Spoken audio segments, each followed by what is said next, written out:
BSMD lid, leaving my BSMD program, my story, and what's next. After a lot of introspection and 2 years of experiences, I have made the decision to leave my BSMD program. I left a guaranteed seat in medical school, and it was not a matter of struggling or falling behind.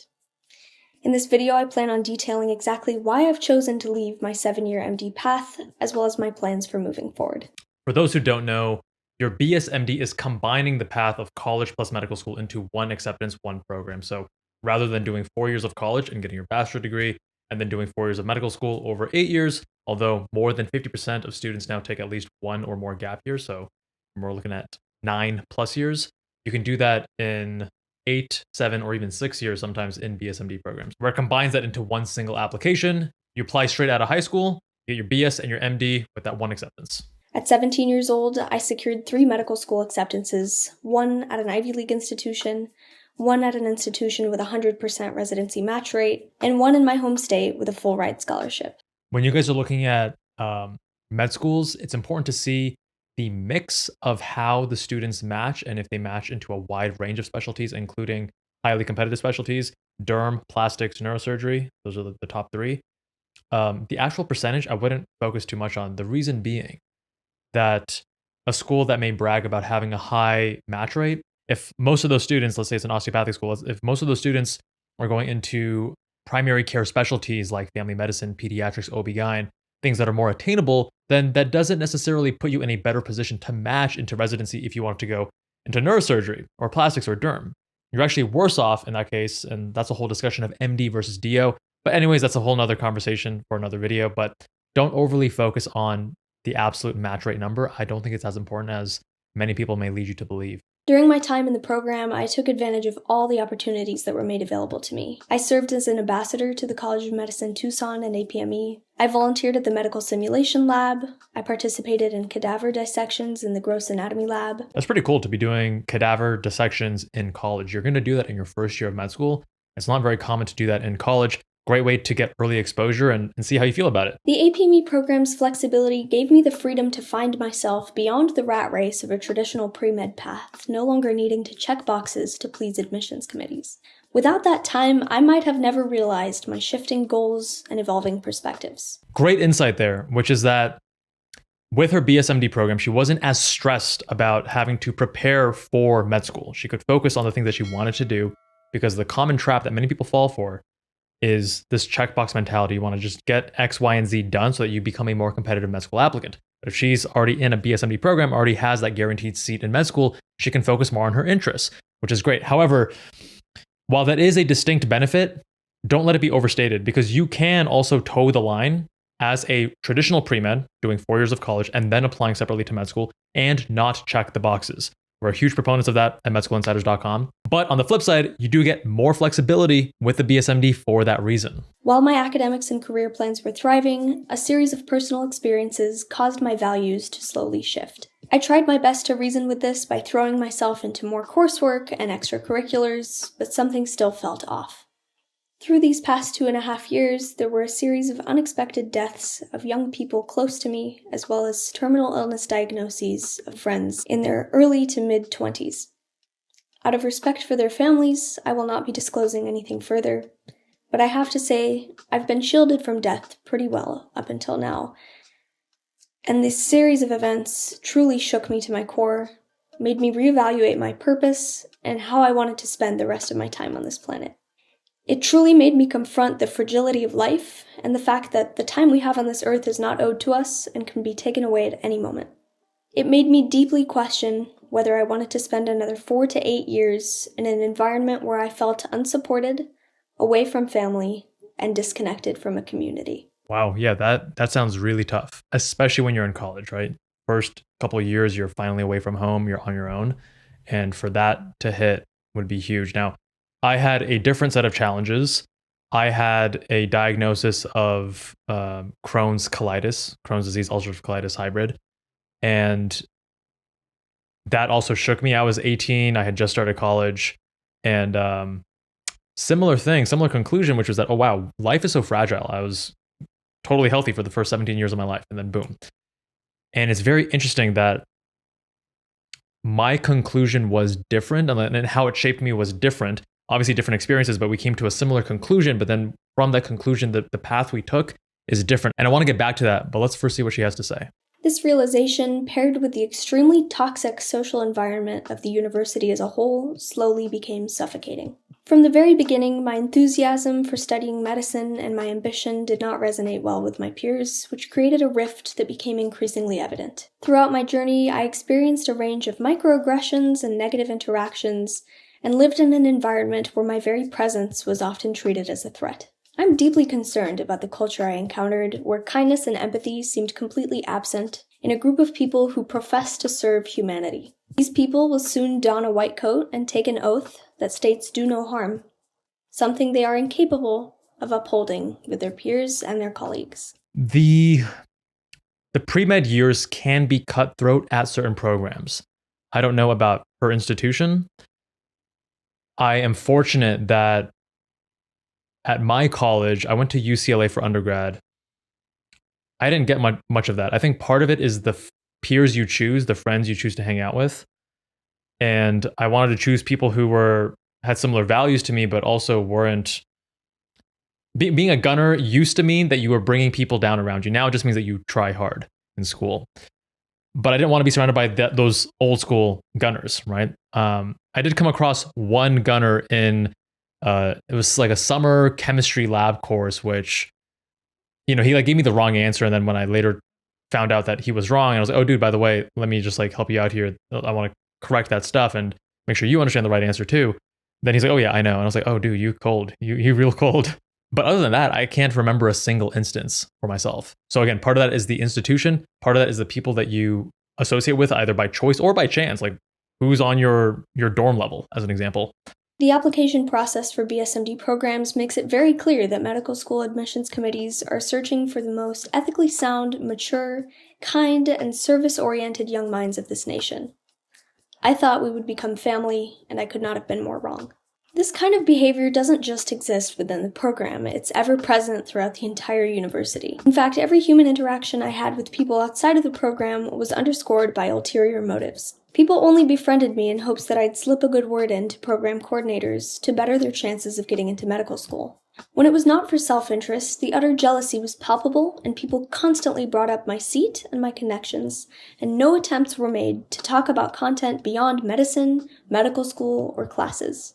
I found it to be extremely shallow. Even the very subject of my YouTube channel became problematic, with people making fun of my vlogging, calling it cringy and despicable, and then admitting to never missing a video, watching my life unfold on their TV screens in their apartments.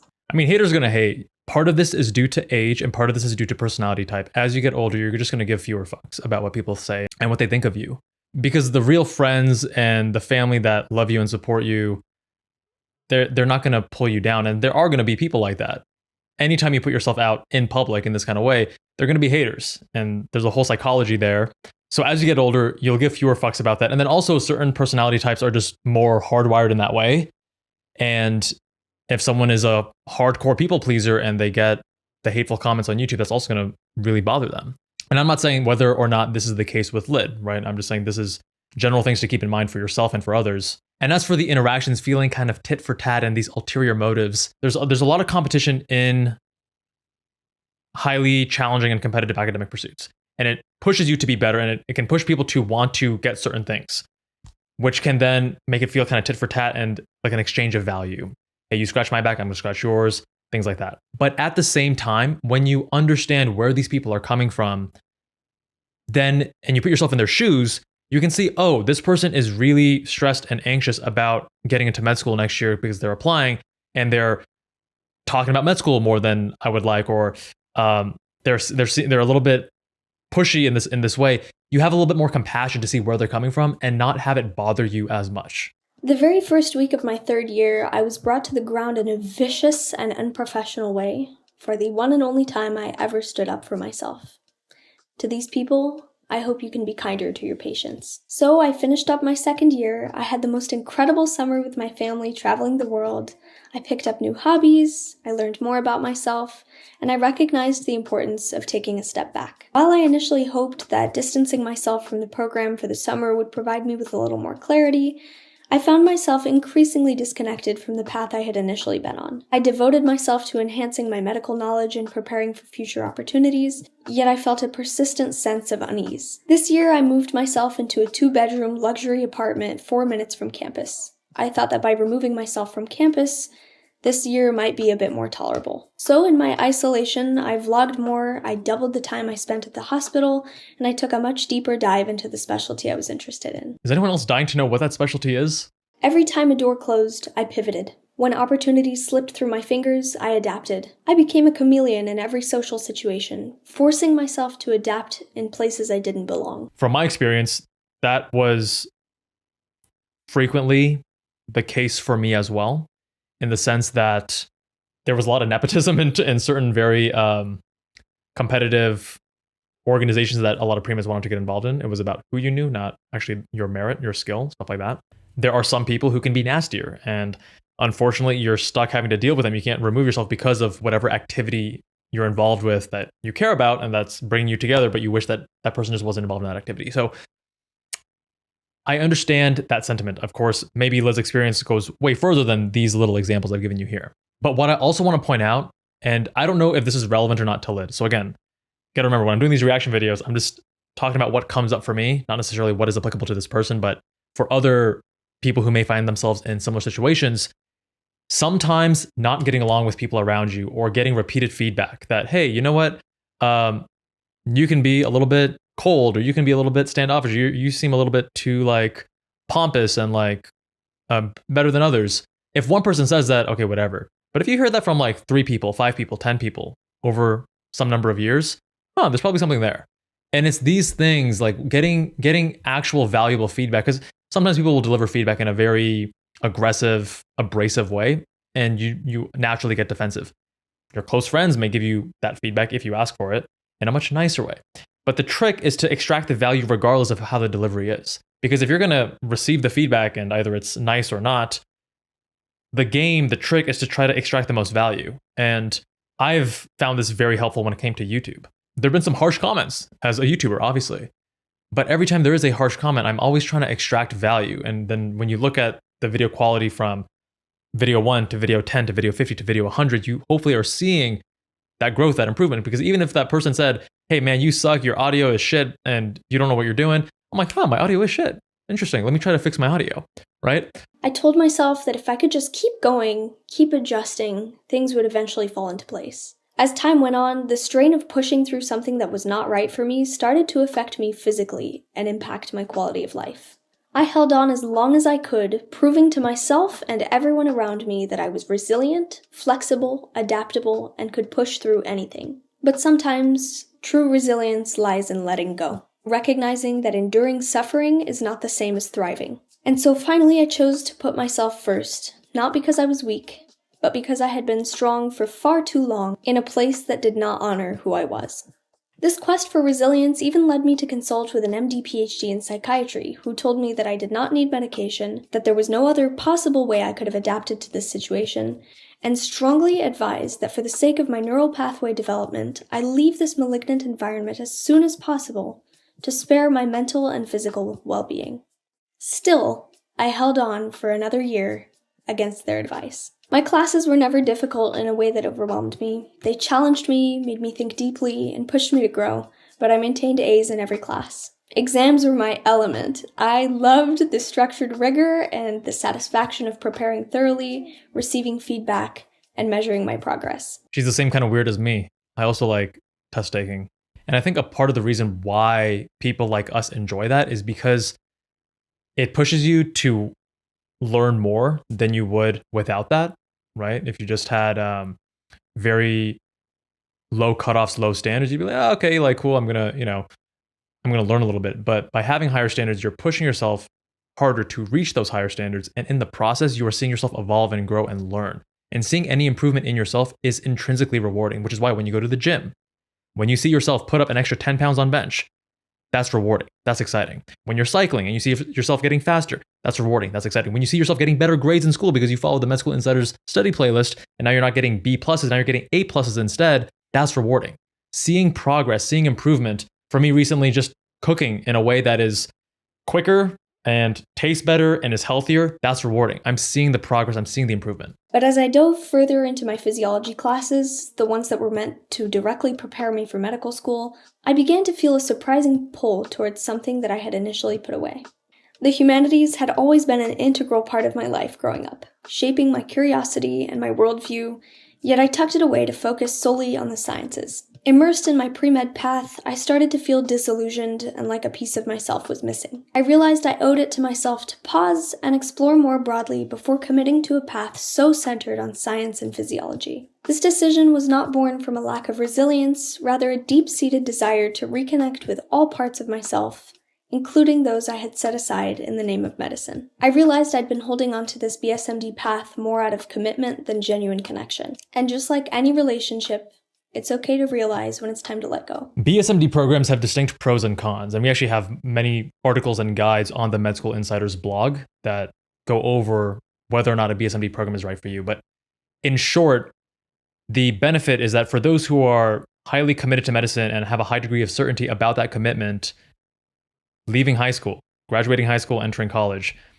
it offers a few distinct advantages. However, for those who are not as certain, there's obviously much less utility in doing so, because if you change your mind, then what benefit did you have by going through the BSMD process? And then before you get to the medical school years, you already have left and you just have your BS. But what I'm hearing here with Lyd is that a lot of it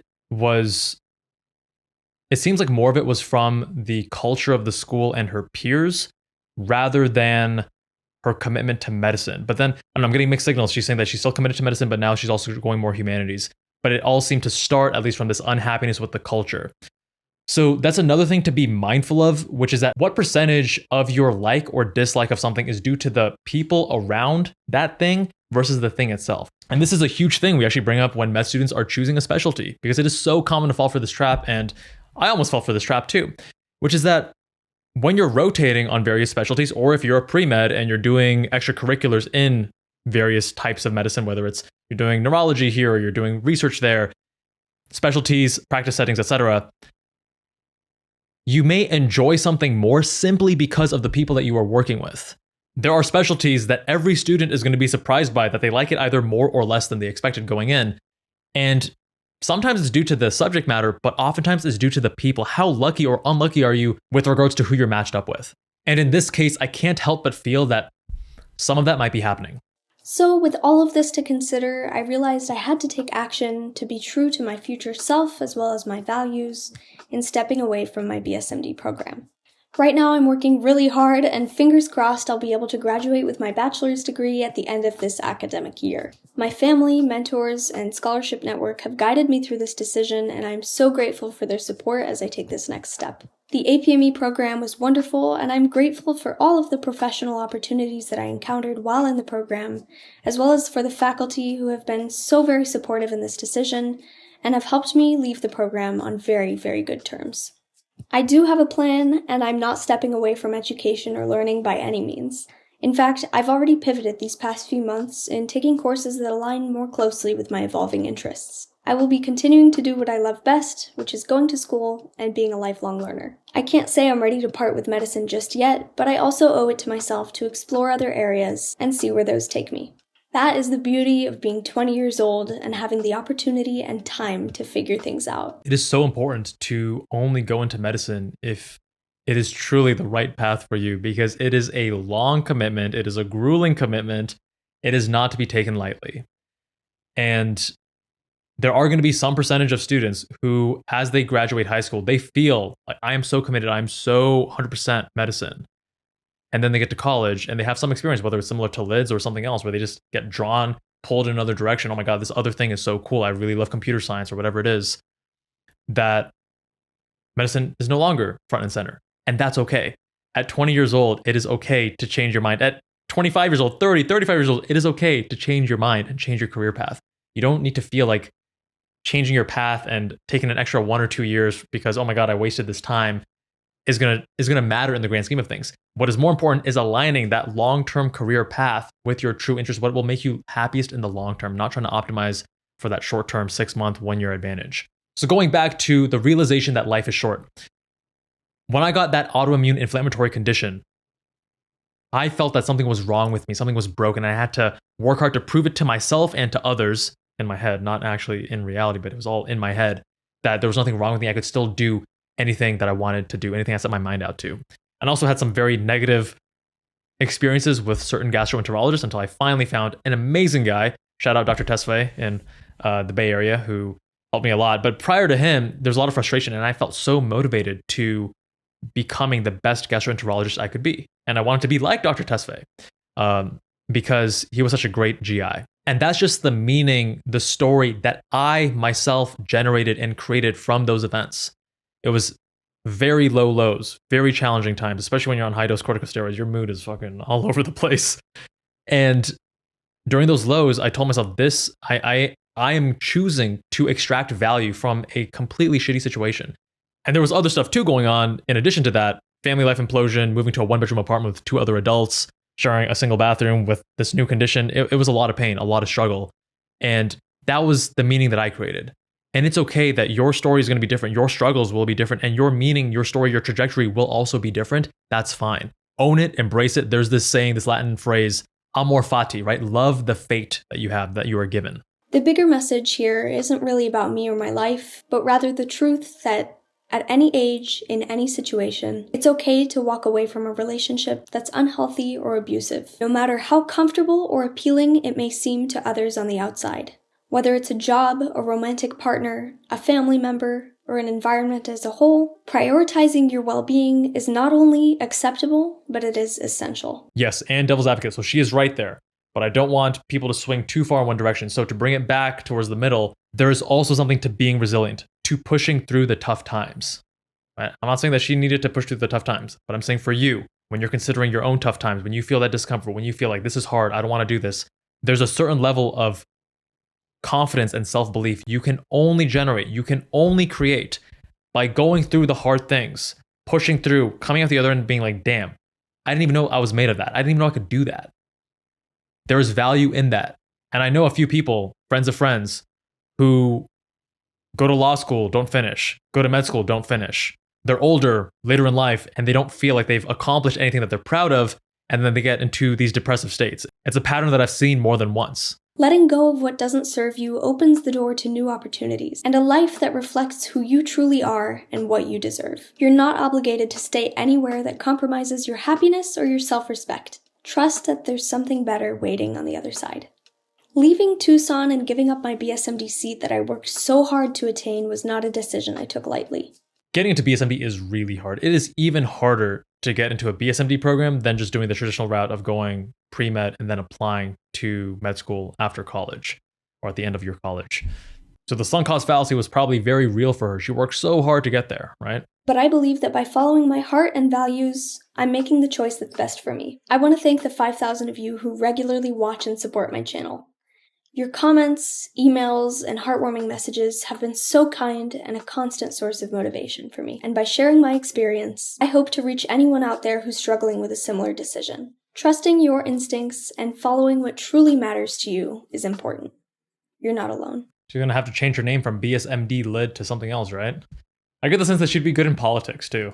The other thing you have to keep in mind is the increased optionality you have through better financial decisions. So she had these 3 programs to choose, 3 BSMD programs, and she chose the one that gave her the optimal scholarship, the lowest student debt burden, such that when it came to, hey, I'm going to change my mind, I'm going to do something else, thank God I don't have, $100,000 in loans that I need to worry about, that are this anchor dragging me back and I can't actually move in the direction that I want to move.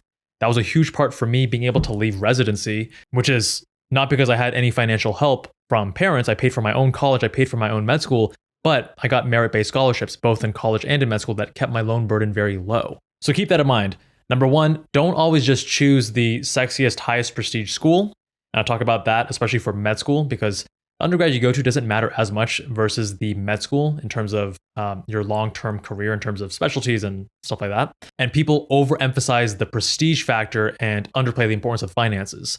And especially when you think about the compounding effect, the compounding returns of debt over time, right? So don't focus too much on prestige. And then the second thing is there's so much more value to pushing yourself to become the best student you can be academically as well. Not only does it open up doors for more competitive med schools as an example, or more competitive BSMD programs if that's the path that you choose to take. But you also can open up better financial opportunities for yourself. And of course, you're going to build that true self-confidence. There's so many downstream positive effects for doing so.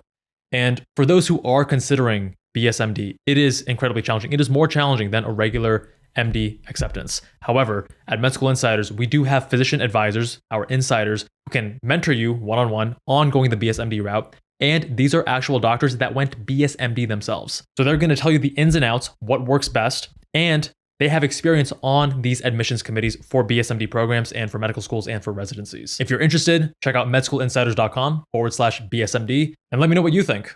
My friends, much love, and I'll see you all in the next one.